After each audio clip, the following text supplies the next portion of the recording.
So we were talking a little bit about like J Lo feeling like she had to act white when she was younger, and I was thinking like I used to act super like whitewashed when I was a kid. Like I was like a punk rock kid and like an emo kid or whatever, and I remember very specifically like going to shows when I was in high school and being like one of a handful of people of color at these shows and watching people like fawn over these like white guys, like these white guys with like straight hair and like their skinny jeans and stuff like that, and feeling like, oh, like I remember straightening my hair, like bleaching the tips of my hair, like doing all this stuff like because I was like, oh, that is what people want. And like being around not just like going to a high school that was like had a lot of white folks, but like also growing up in like a music scene that was like heavily white, like really fucked with my self-esteem. And I don't know, I wonder for you guys, I know Jenny, I know you went to like a predominantly white school, and I'm interested to hear what that was like what impact do you think that had? And like when you say mess up your self-esteem, what do you mean? Because it sounds like you're doing stuff that you enjoyed. Yeah, I enjoyed it in the moment, and I think I built some strong friends. What's interesting is like the people of color who I feel like we all gravitated towards each other because we were the only ones in that scene who like were we were the only ones like us in that scene, and so I feel like we ended up finding each other. And it's funny because there's a few bands who I still listen to and I still go see live who are like literally the only bands of like people of color. Like we watched this band Audio Karate last year, and like they're the only Mexican dudes who were in like a punk band, like a local punk band. But I also remember feeling like I had to like erase parts of myself. And I don't think I felt this in the moment, but like looking back and like unlearning a lot of this stuff, like there was a lot of things that like, where I felt disconnected from being Mexican, where I was like, I wanted to push away being Mexican. I didn't want to be like, I remember when I was younger, I wanted to be a writer already. And I was like, I don't want to be a Mexican writer. I just want to be a writer. Like, I don't want that label. And it took a long time for me to be like, no, it's fucking cool. Like that I want to be like a Mexican writer that I like. Or like it took a long time for me to even just really want to learn about my culture. Like when I was in my adult years, I met a lot of good friends who were like first generation Mexican and had like a much bigger connection to their culture, connection to the music, connection to like the food, connection to like the actual, like they had family members who were in Mexico, and it made me be like, oh, that part of myself was fucking like, I was forced to erase this part of myself, or I felt like I had to erase this part of myself, and I felt sad about that. And I always talk to my students about this, like my grandma when I was younger, not even younger, like recently, before she passed away, she spoke Spanish, but she never spoke Spanish to any of us. And she refused to speak Spanish. And when anybody asked her to speak Spanish, she would like get pissed. And like we went to this Mexican restaurant when my niece graduated from college in Arizona, and there was like women who would go around and like they'd make salsa for you at your table, and they spoke to my grandma in Spanish, and they asked her if she wanted salsa in Spanish, and she like yelled at them for speaking to her in Spanish. And like, wow. And it's because she grew up in LA at a time when like you would get hit in school if you spoke Spanish, you would like get punished if you spoke Spanish. And like, she had to like, it was like a defense mechanism to like, my mom didn't learn Spanish from her mom. Like my mom learned Spanish later in life from somebody else that was in her family. And so all of like, I don't know Spanish because my grandma refused to like teach it to her kids, and then my mom couldn't teach it to me.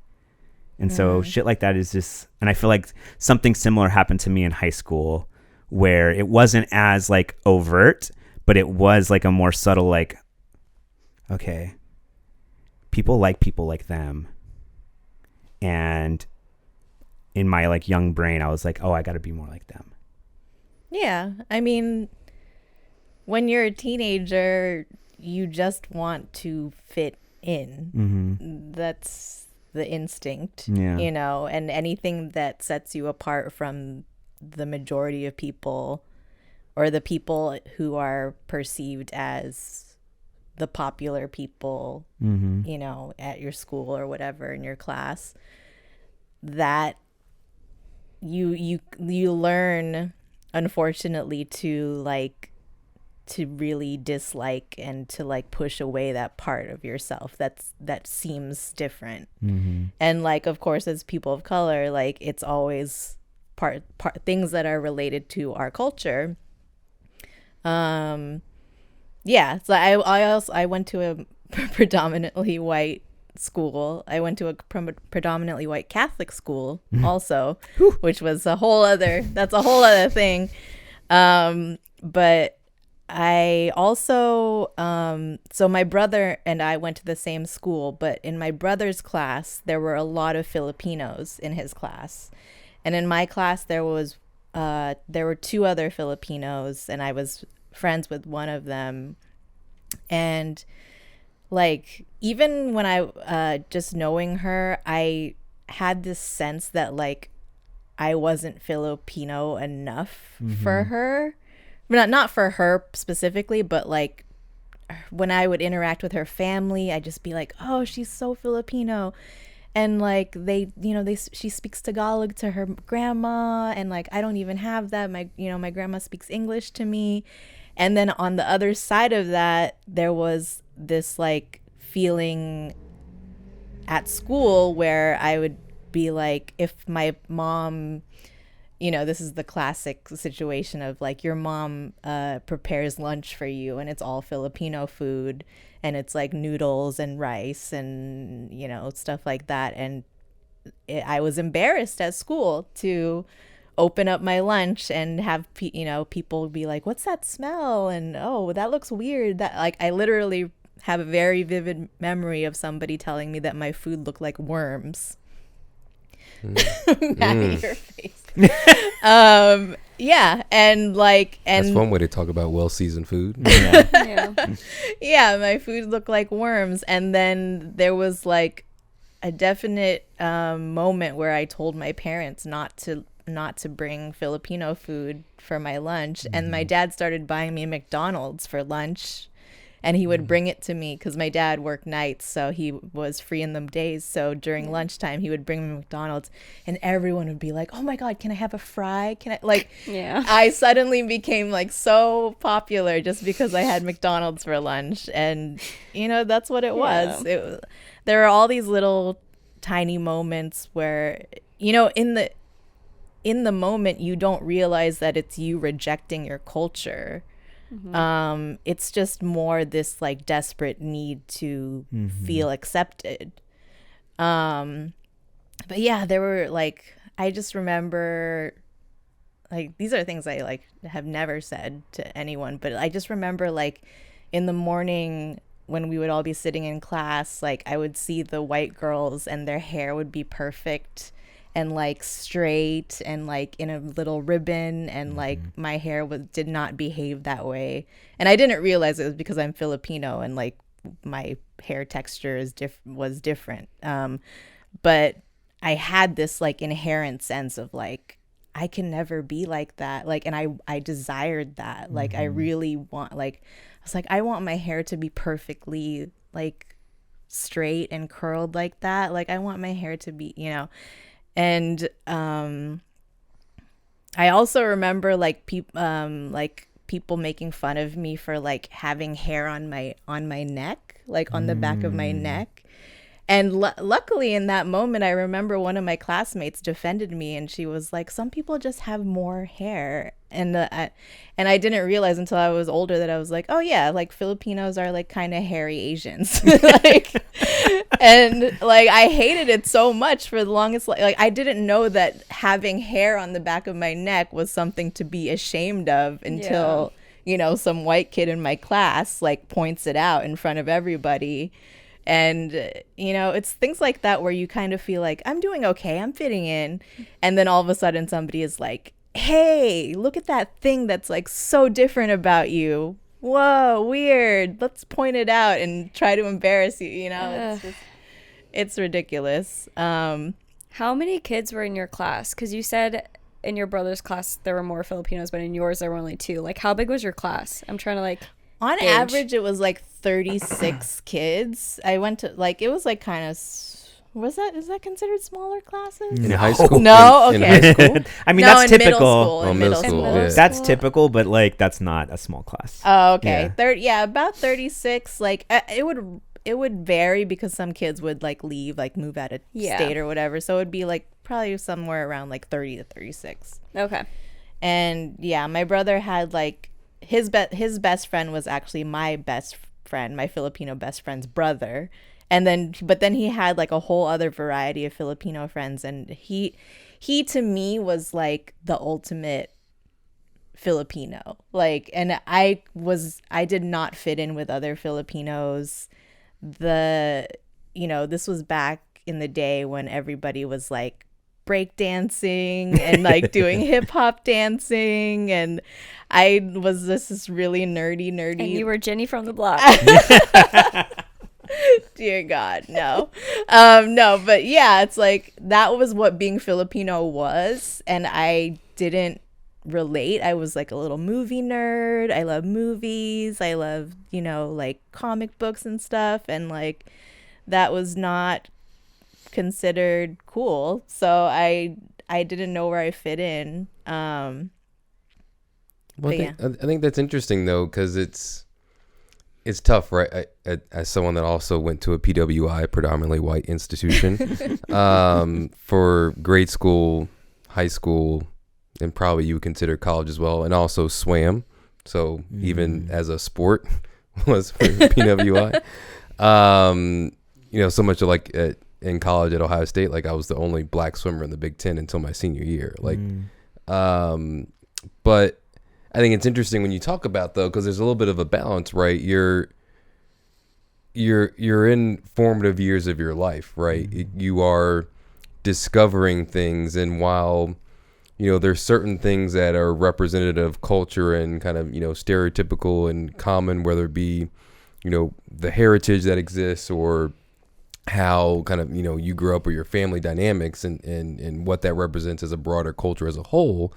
You're also 10 to 18 years old figuring out your way and where you fit in all of this, and you might like things that are maybe not typical of the culture. So I think that's an interesting balance of, well, I'm figuring out who I am as a person, who Jenny is as a person, and like while yes, your definition as Filipino is part of who you are, at the very beginning of that is you are Jenny.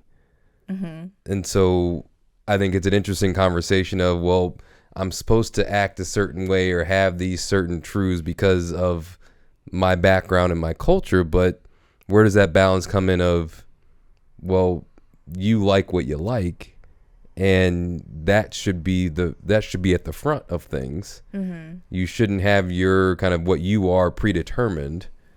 Now I say that knowing that, take it with a grain of salt, because there are things that, the culture does matter, and, how you're influenced of, by what you see around you also then impacts that. If you're exposed to things that maybe are more predominantly white than what a Filipino would be, then you might have a bias to engage in that and actually, like that and be what you like because you don't know any better. But also, kids are assholes. Like they always call out what's different and new because you haven't seen it before. Yeah. And it's unfortunate that then I think as someone that comes from a diverse background where that isn't the norm, what gets called out becomes what maybe is what makes you unique from your culture. And then that almost like kind of adds that additional layer of someone recognize something's different and you're making fun or poking fun of that. Oh, but this is also my family's cuisine that we eat. Now, like, not only is that what I like and it's different from the norm, but now people are making fun of it. Is it because of my culture? But I do like it. Like that, it's a slippery slope from that perspective. But I guess I just throw out the challenge, just as we continue this conversation of what's that balance of you like what you like, regardless of, where you come from or your cultural background. How does that duality play, and where do you give that license to be different, whether it be from the white peers that you were at in, growing up, and also maybe what is the norm from your culture growing up? I think it's hard because obviously as a child, you don't have that mindset. So it's so easy in retrospect to say that. But when you're a kid, the second someone points something out that's like a little bit different, you're not even thinking, do I like this personally? It's you just immediately want nothing to do with it. You don't want to be associated with it at all. When you were talking about the hair thing, I was thinking about, I know I said this, but like, I think about the actual process of straightening my hair, because I didn't use a straightener. I used like chemicals. Oh. And like, I think about like that shit burned my hair. Like it damaged my hair. And I think so much about that as like a metaphor, I guess. And just the fact that I would like literally put a chemical in my hair and damage my hair so that it would look like somebody else's. And it just like connects to other pieces where I think about all the times like I heard people make like Mexican jokes and I just had to be like, yeah. Like, and now I would never do that. But it is I'm sorry, Daisy's snoring and it's the most fucking adorable thing in the world.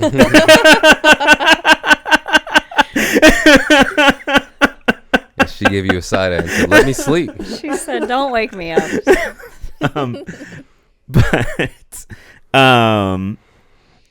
Yeah, like I just think about the times when I heard like somebody would tell a joke about like tacos or fucking some bullshit, like some bullshit.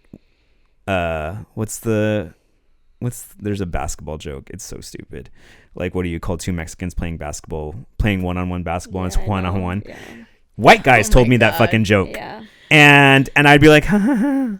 And they would expect you to laugh. Yeah, too, exactly. right? Exactly. Yeah. And then if you didn't laugh, then you were being sensitive. There's a lot of whoa. Like, yeah, I got a lot of that whenever people kind of like, mention some Asian stereotype. Because at least back in the day, even despite my like self-hatred, there were moments where people would say something like, for instance, I was taking my like some standardized test and this guy goes, I'm gonna sit next to you during math so that I can copy off of your paper. And then I was like, oh, because all Asians are good at math, right? And he just automatically goes, whoa, where is this coming from? Like, just like that fragility. That fragility. Yeah, God, that feeling of like, that gaslighting feeling too. Yeah. Like, not at that time I didn't even know what that was, but that thing of like, oh, I was just making a joke. How dare you? I wasn't even thinking that. Yeah, and just trying to convince you that that wasn't even what it was about, Yeah, and that's kind of stuff was ridiculous. Yeah, no, I think it's that's true, and then you see that show up in many different ways where those stereotypes play out and you're just like, well, I'm just here taking a test. I'm trying to achieve and do the things that I'm supposed to do to continue on. Like, we all are taking a test. Like, I want to get into college too. Like, let's take this test and do well. And I definitely saw that where like being a swimmer, I think was interesting, where in my high school, my freshman year, I ended up playing basketball. So like before, I played soccer in the fall, and then going into the winter season, that's when swim season was in Ohio, and had an issue with the club coach. There was a new club coach in swimming. So like, I was like, oh, well, let me just do the basketball, like open gyms, and then like until swim season starts for high school. And I remember I ended up making the freshman basketball team.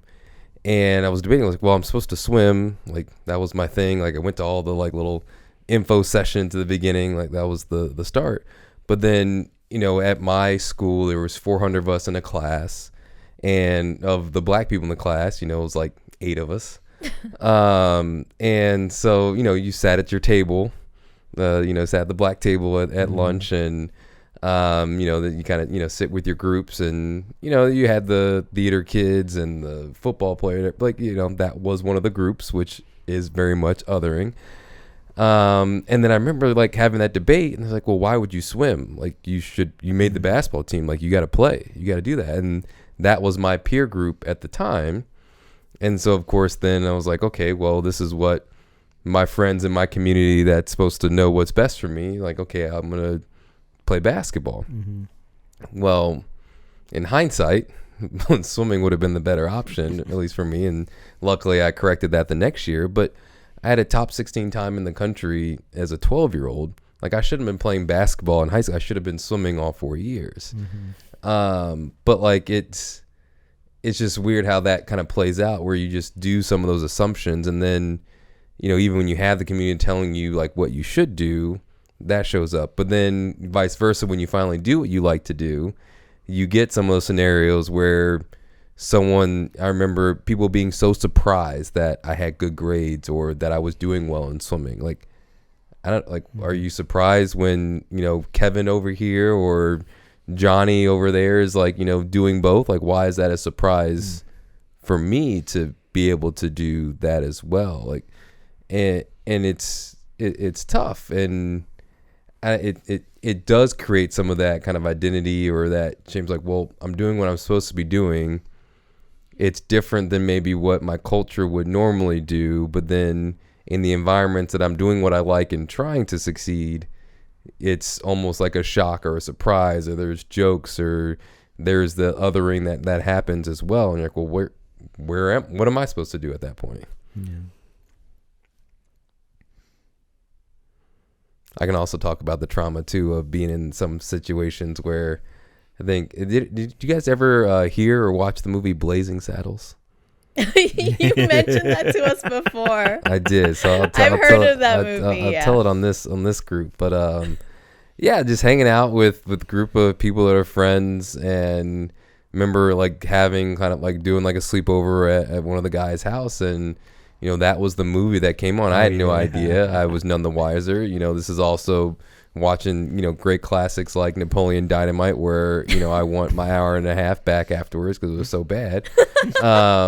But then I remember like turning on Blazing Saddles and watching this, and then seeing the people there like laughing, having a great time and enjoying it. And I'm thoroughly confused of, this is not okay. This is extremely racist. And like, should I laugh? But I'm also here amongst a bunch of other white people, and like, are they looking at me to make sure it's okay? Like, why was this the choice of what we're watching? Like that's one of those like very traumatizing experiences that I remember of being like, well, where the heck do I fit in? Like, is this the entertainment? This is what people do when I'm not in the room as well. It's so that it does, to your point, I think, Tim, initially, of it does create, in various circumstances in those experiences, it does create a lot of that, self-esteem issues, those kind of, challenges of like, well, how do you, like, in those moments you're hurt, but then, longer term, how do you then recover and process and deal with that? It's hard. But I got a great education and I'm here. So, something went right. That's a big high school. 400, you said, in your class? 400 in the class, and then it was about... That's big, right? Or no? 1,400, yeah. Sounds big. Isn't that normal? I don't know. we were all guys, so I guess that was big for a single sex school. Yeah. Oh, I went to a single sex school too. Oh my god. St. Xavier High School, shout out.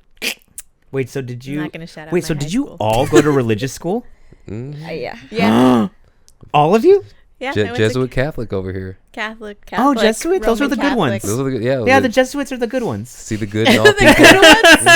It's okay.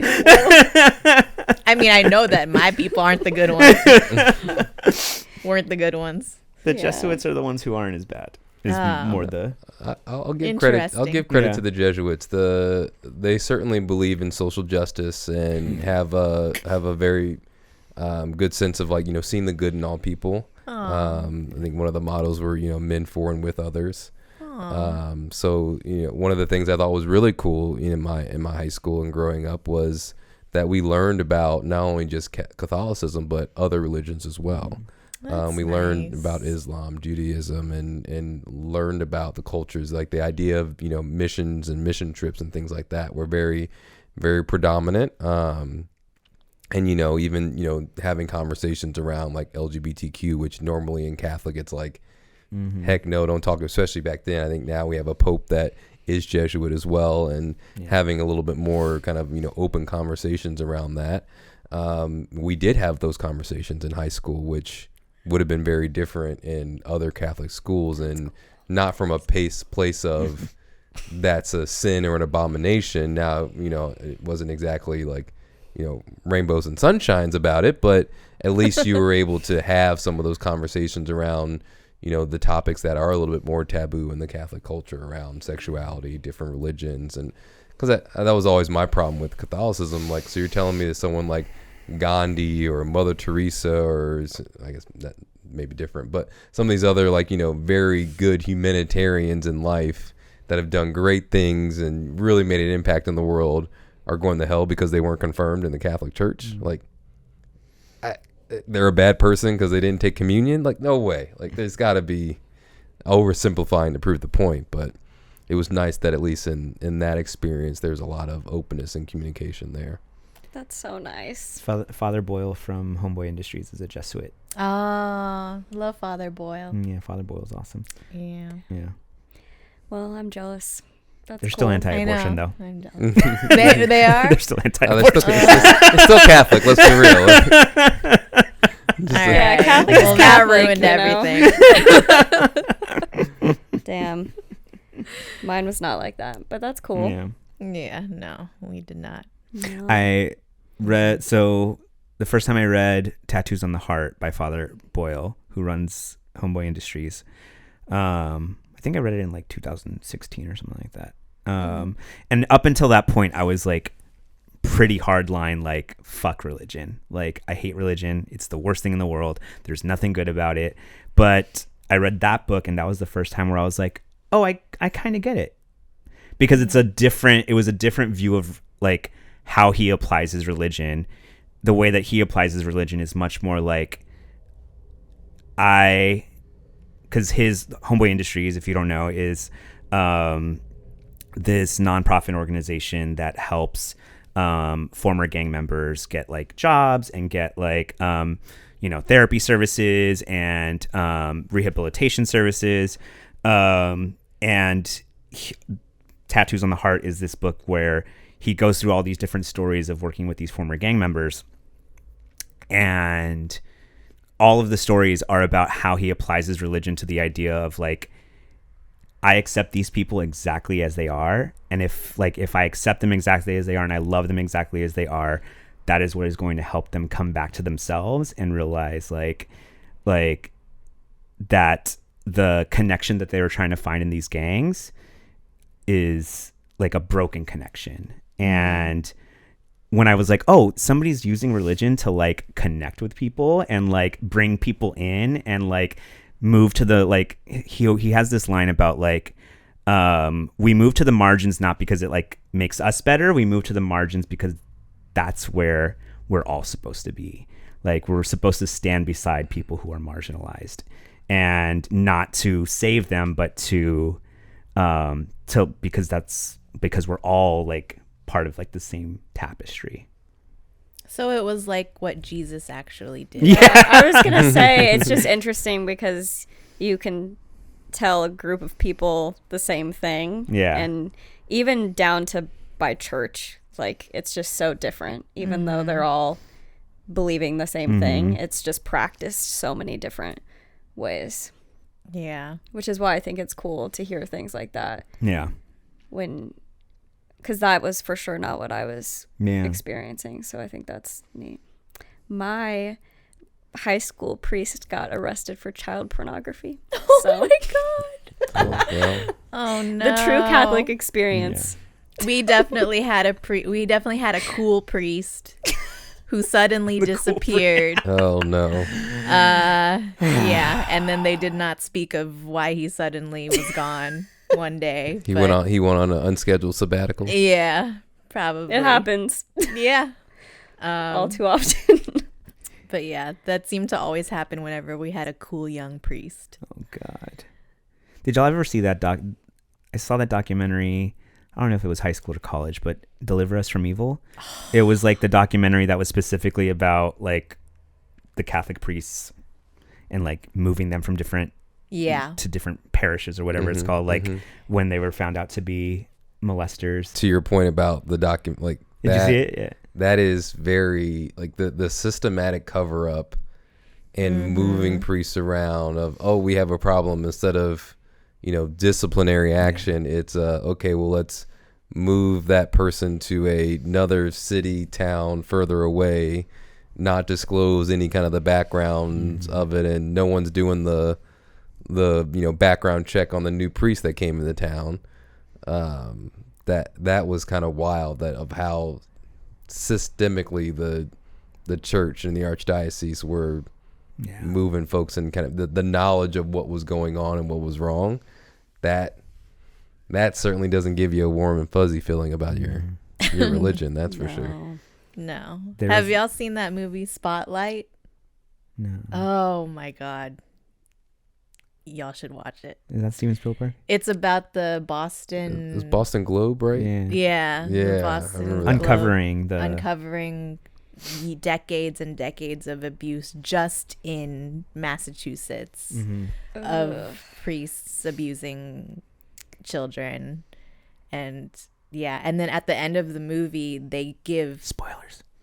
I'm just kidding. I'm just kidding. Spoiler warning. If you're gonna watch this, don't listen. In the credits of the movie they put the names of all the, I don't remember if they put the names of all the victims or they put like the number of priests that were found. I don't know, but it's mind-boggling when you watch it. Like, it really like makes that whole movie hit home at the end, because it's ooh, I don't know if that movie's ever gonna be like the mood I'm in. Don't ever watch it, Maddie. You're gonna weep. I haven't rewatched it, but I remember watching it initially, and it was a really well done movie. Like, it was really a good movie. Yeah. But then, like, you're watching it, and the entire time you're just thinking to yourself, "Whoa, yeah, wow, this is real. This is based on a real this thing. is deep." And this is just in one area. Like, it's just in Boston, which, I mean, talk about the Catholic influence in Boston, but that's just one city.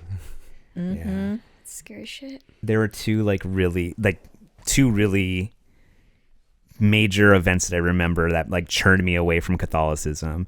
And the first was like learning about Cortez, and like how Cortez was the guy who like colonized basically all of like what is now Mexico. And then like I remember being in like sophomore or junior history class and being like, wait, so we're only Catholic because of this fucking guy? And just being, and I also like the same with Spanish, which I have like complicated feelings about. Like we have like in Mexican culture, we have so much love for the Spanish language, but at the same time, it's like our colonizers' language, and I feel like some really complicated shit about that. And the same goes for Catholicism. Like in Mexican culture, like you know, our folks like have a really deep connection to this religion that was like forced upon us like when we were colonized. So that was the first thing, and then second thing was seeing Deliver Us from Evil, and I was just like, oh, this is all bad. Yeah. I do appreciate though that in like Mexican culture, when it comes to Catholicism, there's much more of an emphasis on Mary.